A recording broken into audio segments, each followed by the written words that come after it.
तर मंडळी, Chhava picture release झाला. ज्या वेळेला आपण पिक्चर पाहावयास जातो त्यावेळेला आपल्या दोन्ही डोळ्यातून अक्षरशः पाणी येते. छत्रपती शंभूराजांचा पराक्रम, धैर्य हे सगळं पाहून आपल्या डोळ्यात पाणी येते.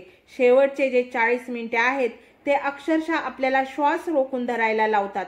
छत्रपती शंभूराजांच्या बलिदानामुळे आपण हिंदू आहोत, आज मराठा आहोत याची जाणीव आपल्याला होते. दुष्ट अशा हैवानी औरंगजेबाने छत्रपती शंभूराजांना फार वेदना दिल्या. शेवटी त्या सांगू सुद्धा शकत नाही आपण. मंडळी, तो काळ असा भयंकर होता की शंभूराजांच्या बलिदानानंतर ह्या औरंगजेबाने लाखो सैन्य आपल्या महाराष्ट्रात सोडले होते. गावागावामध्ये धर्म परिवर्तन करण्याचे काम चालू होते. हजारो मंदिरे पाडली, मशिद्या बांधल्या आणि जो कोणी मुस्लिम धर्म स्वीकारत नाही त्याची हत्या केली जात होती आणि त्याचं मुंडकं झाडाला अडकवलं जात होतं. एवढी भयानक परिस्थिती होती. अशा परिस्थितीमध्ये कोण उभं राहणार त्या औरंगजेबाच्या विरुद्ध आणि याचा बदला कोण घेणार छत्रपती शंभूराजांच्या बलिदानाचा, असा प्रत्येक मराठी माणसाच्या मनामध्ये प्रश्न उद्भवतो. मंडळी, अखेर मराठ्यांनी छत्रपती संभाजी महाराजांच्या बलिदानाचा बदला घेतलाच आणि त्यासाठी हा व्हिडिओ नक्की पहा. तुम्ही पाहतात मराठी हिस्ट्री अँड भटकंती चॅनल. तर मंडळी, छत्रपती संभाजी महाराजांची औरंगजेबाने तुळापुरात हत्या केली आणि या स्वराज्याच्या इतिहासाला कलाटणी देणारी एक घटना घडली आणि तेव्हापासून खून का बदला खून आणि राजांच्या हत्येचा बदला बादशहाची हत्या हे साधं सोपं संताजीने गणित मांडले. छत्रपती संभाजी महाराजांच्या हत्येची जखम आज 325 वर्षानंतरही मराठी माणसाच्या मनामध्ये ताजी आहे. 1689 साली तर आभाळच फाटलं होतं. औरंगजेबाने आमच्या राजाची हत्या केली आणि ही गोष्ट मराठ्यांना झोप येऊन देत नव्हती. महाराणी येसूबाई, युवराज शाहू अजूनही रायगडावरती अडकले होते आणि लाखोंचे सैन्य घेऊन जुल्फिकार खान रायगडला वेढा घालून बसला होता. स्वराज्याचे नवे छत्रपती राजाराम महाराज यांच्या मागे मोगलांचे सैन्य लागले. रायगड, प्रतापगड, वसंतगड या मार्गे पन्हाळावर राजे जाऊन बसले. अहो, तिथूनही त्यांना पळावयास लागणार होते. त्याचे कारण आपली 6 लाखाची फौज घेऊन हा औरंगजेब महाराष्ट्रामध्ये वावरत होता. सरजा खान, शहाबुद्दीन खान, मकरब खान असे अनेक सरदार दक्षिणेत मराठ्यांच्या मागावरती होते. सगळीकडे अंधार दाटून आला होता.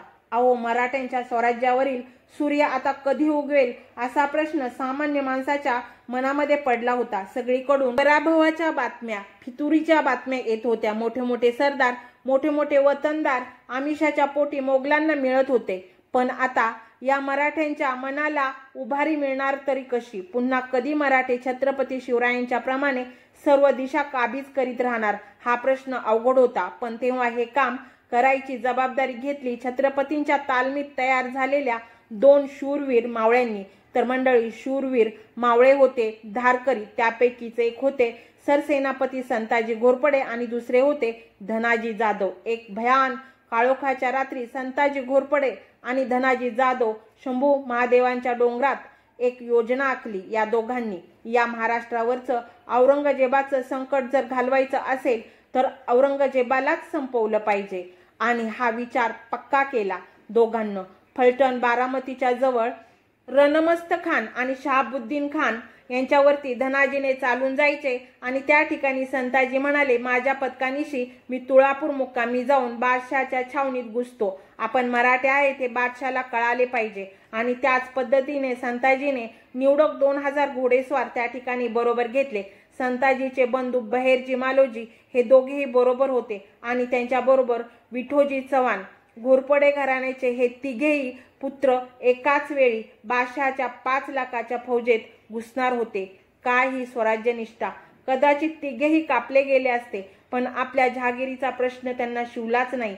याच अगोदर संताजींचे वडील माळोजी घोरपडे सर सेनापती स्वतः संगमेश्वरच्या ठिकाणी छत्रपती संभाजी महाराजांचा जीव वाचवण्यासाठी धारातीर्थी पडले आणि संताजी घोरपड्यांनी प्रथम जेजुरीला गेले. जेजुरीच्या खंडेरायाचे दर्शन घेतले. भंडारा उधळला आणि त्याच रात्री पुण्याजवळ असणारा जो दिवे घाट आहे या दिवे घाटाच्या खाली संताजीने मुक्काम केला. दुसऱ्या दिवशी मध्यरात्री तुळापूरकडे प्रयाण केले. बादशहाच्या छावणीच्या अलीकडे 3 कोसावरती पहारेकऱ्यांनी त्यांना अडवले. बादशहाच्या लष्करातील हिंदू सरदार शिर्के आणि मोहिते यांच्याकडील छावणीस आम्ही गेलो होतो आणि फिरून आता माघारी जात अशी पक्की थाप संताजींनी मारली. कारण बादशहाच्या सैन्यात होणाऱ्या प्रत्येक हालचालीवरती संताजीची चांगली नजर होती. पहारेकऱ्यांनी संताजींना आत सोडलं, मार्ग दिला सैन्याला. अहो, भडकलेला लावारसच मोगलांनी पोटात घेतला आणि विजेच्या वेगाने संताजीचे सैन्य छावणीच्या मध्यभागात जाऊन पोहोचले. हर हर महादेव आणि छत्रपती शिवाजी महाराज की जय घोषणा आसमंतात दुमदुमली आणि एकाच मोगलांची कापाकापी त्या ठिकाणी चालू झाली. अहो, संताजीचे सैन्य म्हणजे वाऱ्यासारखे धावणारी फौज. दिसेल त्याचे मुंडके कापले जात होते, फक्त मुंडके मोगलांचे. संताजी, भैरजी आणि मालोजी, विठोजी सरळ बादशहाच्या तंबूत घुसले. अहो, वाटेत येईल त्याला कापत होते. संताजींची तलवार म्हणजे विजेच्या वेगाने चालणारी तलवार, फक्त मुंडकेच उडवायची मोगलांची. आणि स्वतः संताजी औरंगजेबाच्या छावणीत पोहोचले. संताजीच्या फक्त एकाच तलवारीचा वार आणि औरंगजेबाच्या नरकाचे तिकीट पक्क होतं. पण औरंगजेब तिथे नव्हता हो. त्यावेळी तो कोठे गेला हे कोणालाच माहीत नव्हतं. नशीब बलवत्तर, नाही तर औरंगजेब त्याच ठिकाणी मारला गेला असता. पण तो वाचला, तितकंच खरं आहे. काही जण म्हणतात की तो आपल्या मुलीच्या तंबूत गेला होता, तर काही जण म्हणतात की तो मराठ्यांना घाबरून तिथल्या स्त्रियांचे कपडे घालून बसला होता. अहो, लाखोच्या सैन्यात घुसून सोपं नव्हतं. 5 लाखाची फौज, पण सह्याद्रीच्या दऱ्याखोऱ्यात वाढलेल्या मराठ्यांना ते सहज शक्य झालं. अहो, खरं तर दिल्लीचा बादशाह आणि या दिल्लीच्या बादशहाने संपूर्ण उत्तर भारत चिरडून काढला होता. तिथं बादशहाच्या समोर उभं राहण्याची हिंमत नव्हती कोणाची. आणि आज तो बादशाह मराठ्यांच्या भीतीने पळून गेला, लपून बसला. कसला हा बादशाह? दारूत नाचगाण्यात रंगून गेलेलं सैन्य आता कुठे झोपी गेलं होतं. तेवढ्यात मराठे त्या ठिकाणी आले. झोपेतून खाडकन मोगली सैन्य जागं झालं. जास्त वेळ दवडण्यात अर्थ नव्हता. घोरपडे बंधू आणि विठोजी चव्हाणने औरंगजेबाच्या गुलालकार नावाच्या त्या तंबूचे तणके कापले आणि संताजीने औरंगजेबाच्या तंबूचे 2 कळस कापले. आणि क्षणार्धात हिंदुस्थानाच्या बादशहाचा हा तंबू जमिनीवर कोसळला. मराठ्यांचा नाद केल्यापासून औरंगजेबानं अनेक अपमानाचे दिवस पाहिले. ही तर सुरुवात होती. महाराष्ट्राच्या मातीशी वैर धरलेल्या औरंगजेबाला महाग पडणार होते हे सगळे.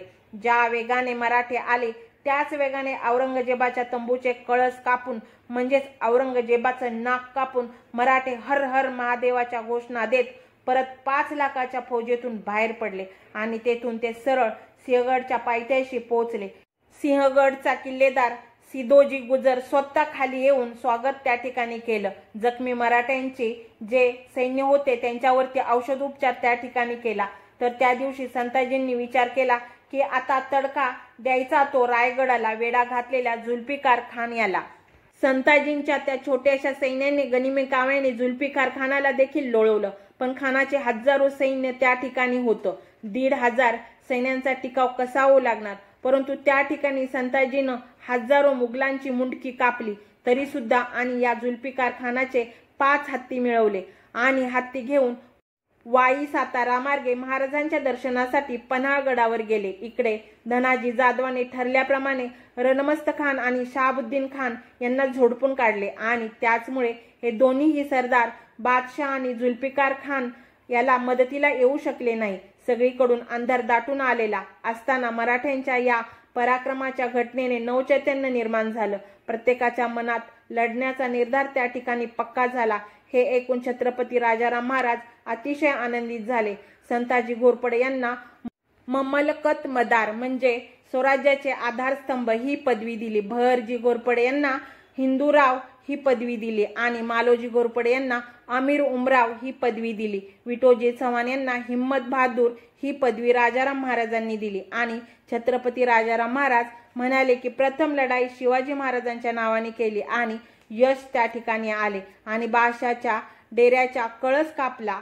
अहो, संताजींच्या या महापराक्रमाने मराठ्यांच्या मध्ये एक उभारी मिळाली. तुम्ही विचार करा, छत्रपती शंभूराजांचे बलिदान, रायगडचा पडाव झाला. आता मराठ्यांचे काय होणार, स्वराज्य संपले की काय असे लोकांना त्या ठिकाणी वाटू लागले। या औरंगजेबाची एवढी दहशत होती की गावागावात जाऊन मराठ्यांची मुंडकी त्या ठिकाणी तरुण पोरांची कापली जात होती आणि झाडाला बांधली जात होती, अडकवत होती, भय निर्माण करण्यासाठी। हिंदू धर्म संपवण्याचे काम औरंगजेब त्या ठिकाणी करत होता। 5 लाखाची फौज सगळीकडे फिरत होती। आया बहिणींची इज्जत लुटली जात होती। विचार करा, तो दिवस छावा पिक्चरमध्ये आपण पाहिले असेल। 8 लाखाची फौज आल्यानंतर काय होते त्या ठिकाणी झलक आपण पाहिली असेल। आणि अशा परिस्थितीत संताजी आणि धनाजींनी केलेला तो महापराक्रम आणि त्यांच्यामुळे सगळे मराठे त्या ठिकाणी जागे झाले। त्यानंतर 18 वर्ष फक्त विजयच मिळवला मराठ्यांनी। औरंगजेबाचा पराभव होत गेला त्याच्या मरणापर्यंत आणि शेवटी औरंगजेब भिंगारी गावी त्याचा मृत्यू झाला। मराठ्यांनी त्याला चोहोबाजूने घेरलं, त्याला शेवटपर्यंत सुद्धा स्वराज्य घेता आले नाही। छत्रपतींचं औरंगजेबाच्या दरबारात असताना खापी खान आपल्या ग्रंथामध्ये लिहितोय की संताजी विरुद्ध लढाई करायला एकही मोगल सैनिक तयार नव्हता। एवढा संताजी घोरपडे यांचा पराक्रम, मोगलांची घोडी सुद्धा पाणी पिताना घाबरत होती। संताजीचे चित्र त्यांना पाण्यात दिसायचे। एवढा मोठा संताजी घोरपडे यांचा पराक्रम, संताजींचा दुर्दैवी अंत झाला नाही तर संताजींच्याच तलवारीनं या महापापी औरंगजेबाचं मुंडकं उडवलं असतं हे नक्की। तर मंडळी, मराठ्यांबरोबर कुणीही वैर केलं तरी त्याचा शेवट हा निश्चित होतो। त्यामुळे अभिमानाने जा आणि छावा फिल्म आपल्या घरातील सगळ्या सदस्यांनी पहा। छत्रपती शंभूराजांच्या बलिदानाचा इतिहास डोळ्यापुढे ठेवा आणि पुढील जीवन अगदी अभिमानानं छाती फुगवून आम्ही हिंदू आहोत म्हणून जीवन जगा आणि अन्यायाच्या विरुद्ध नेहमी लढा। ही माहिती आवडली असेल तर हर हर महादेव अशी एक कमेंट नक्की द्या। जय महाराष्ट्र।